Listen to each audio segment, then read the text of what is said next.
As Delhi grapples with poisonous air and a polluted river, new government measures are making headlines. But do they really address the root causes? We have with us environmentalist Vimlendu Jha to simplify the science and explain to us if these steps really work. Welcome, sir. Yes, thank you. Okay, so let me begin by asking you that the PMO has ordered stricter action against polluting vehicles in Delhi, and they're also pushing for a faster EV transition. Would you say that this is a step in the right direction? See, no doubt, vehicular pollution or transport sector is one of the main pollutants.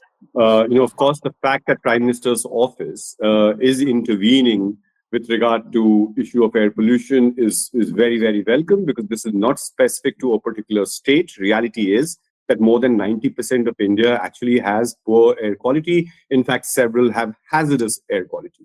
With regard to NCR, it's not just one state that we are actually talking about. We are talking about Uttar Pradesh, Haryana, and also the fact that stubble burning is one of the contributors to air pollution, and therefore Punjab, Madhya Pradesh, and Rajasthan as well are part of this larger air pollution mitigation plan.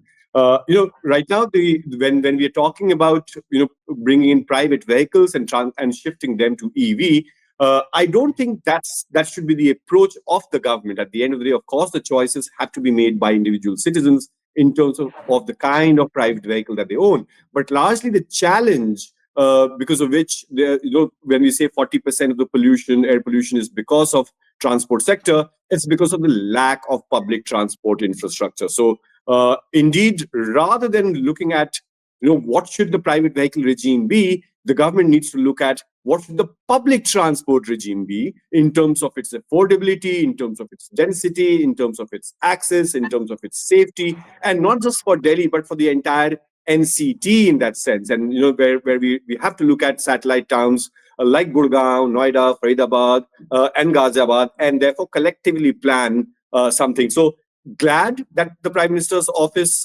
is now awakened and is working on air pollution. But again, it's very important that we do the right thing, and the Prime Minister's office needs to do the big thing. And big thing, a big elephant in the room, is to really fix the public transport infrastructure. Right. So I also wanted to ask you that there are, since you said this is not just a Delhi specific issue, there are reports that 15 of the 35 coal plants around Delhi are still not able to control sulfur dioxide emissions. So can you just tell us very simply why this matters and how much these plants are kind of affecting the air quality? So when we look at overall contribution of various factors, coal thermal power plants in 300-kilometer radius of Delhi are a great contributor also, as in great in the sense at least 10 to 12% of the pollution load is because of these thermal power plants that operate. That actually, as the other report said, that almost 50% of them don't really follow the emission norms. And when we say emission norms, largely we talk about sulfur dioxide. And one of the key components, or one of the key reasons why PM 2.5 levels, that is particulate matter 2.5 levels, are high, is because of higher concentration of sulfur dioxide and many other tiny particles. By the way, just for your audience, for them to understand that the permissible limit of PM 2.5 as per WHO standard is 15, and what we have in Delhi is almost on a normal day these days, at least for these 3 months, it's actually 300, 350, which is almost like 20 times worse than the permissible limits. And when we say what is PM 2.5, in terms of size, these are tiny particles, tiny in the sense 30, 40 times smaller than the human hair. And when you inhale that, and primarily when you are inhaling sulfur dioxide and other things that's actually coming from these thermal power plants, it actually enters not just your lungs, but also your bloodstream, and therefore affects not just your pulmonological function and respiratory function, but also there are reports of it affecting your arthritis, to your kidneys, to your eyes, throat.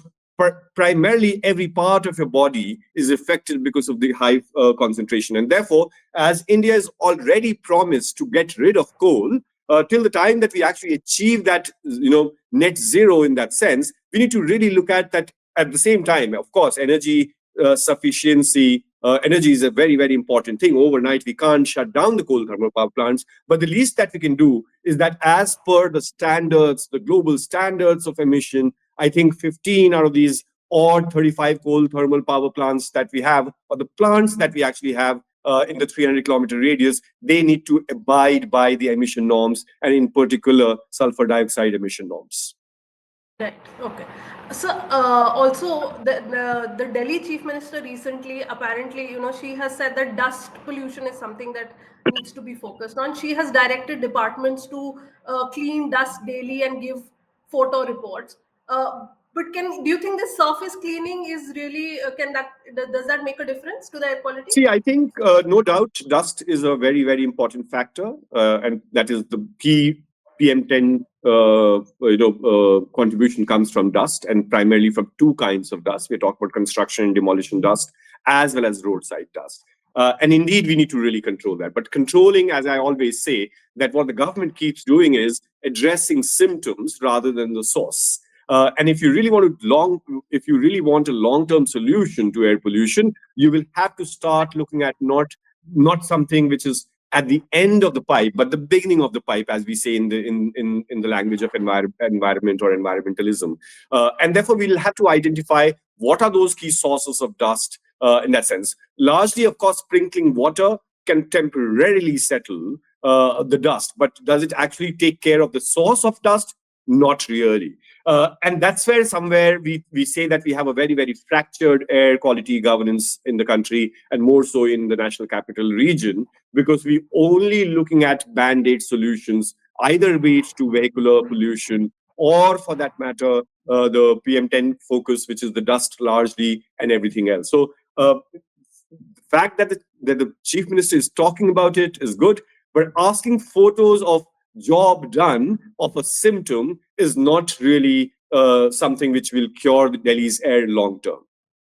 Okay. So since you talked about band-aid solutions, could you just tell us what are some of the long-term solutions that the government needs to really focus on? As I said, public transport, as you know, almost 40 to 50% of your pollution load is through mobility sector or transport sector, and therefore to really improve the public transport infrastructure for the entire National Capital Territory is something which needs to be done like yesterday.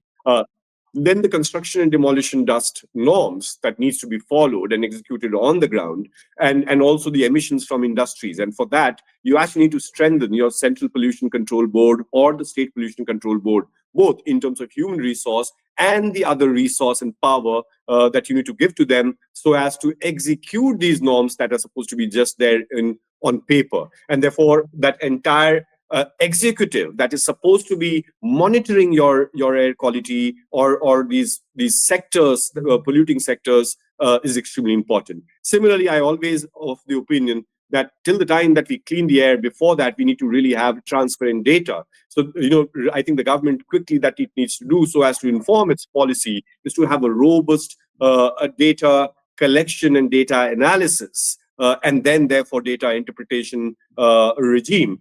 We cannot be sprinkling water on our air quality monitors. We can't be shutting it down so as to give a perception that there's no pollution. You might shut it down, but that's called perception management rather than pollution management. Got it.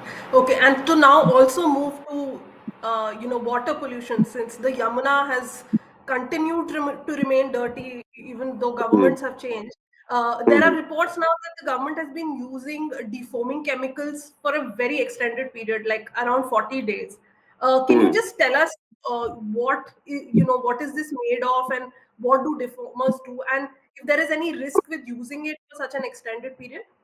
See, there's no study that's been done by our government to look at, how do we actually use these defoamers. By the way, what defoamers do is actually makes you feel as if there's no pollution. It takes the foam off, and foam is not the actual pollution.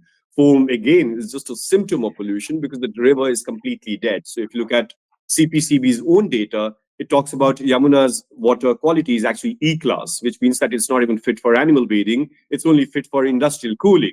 And largely this frothing that you see in the river is because of phosphate and the detergents and other chemicals that actually comes from both the municipal waste as well as the industrial waste. And that's what, because of friction and because of movement, it takes shape or form of foam. And therefore, you suddenly start seeing pollution rather than just imagining pollution in that sense. And that is, again, not good for the perception or the image of the government.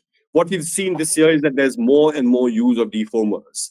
Of course, in last couple of years, we've seen the previous government was using defoamers, but largely it was restricted to Chhat celebrations. But this year, we're seeing that it's actually being used more and more.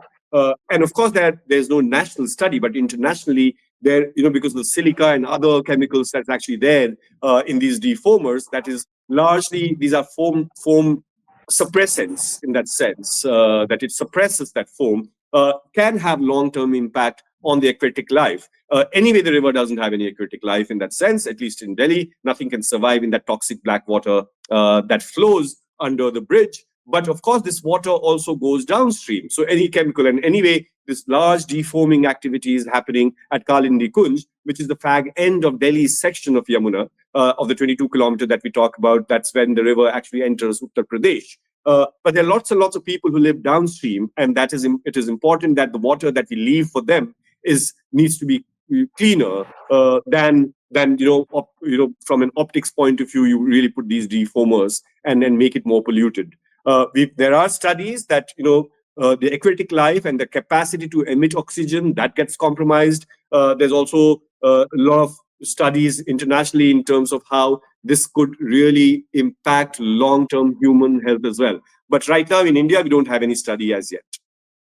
All right. So even in this, case, what do you think is a long-term solution? What can be done to clean the Yamuna? Source. You have to really look at the source. Look at these 17 drains that actually, pumps almost 3,500 million liters of wastewater every day into the river. And therefore, you need to have a very, very robust, both from a quality and quantity point of view, a sewage treatment plant regime.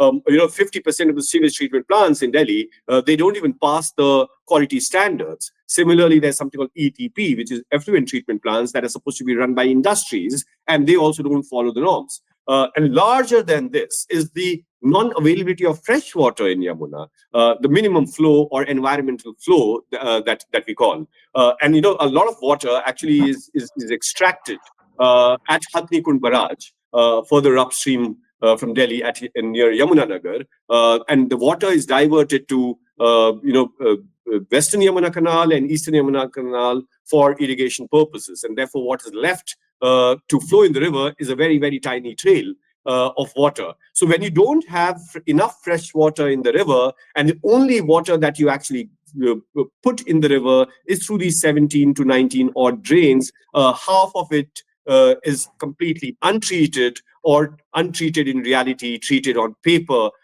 then of course you'll have a very, very toxic river. Yamuna is one of the most polluted rivers in the world. As I said, E-class water, and this is the capital river, which has a toxic air and a toxic river.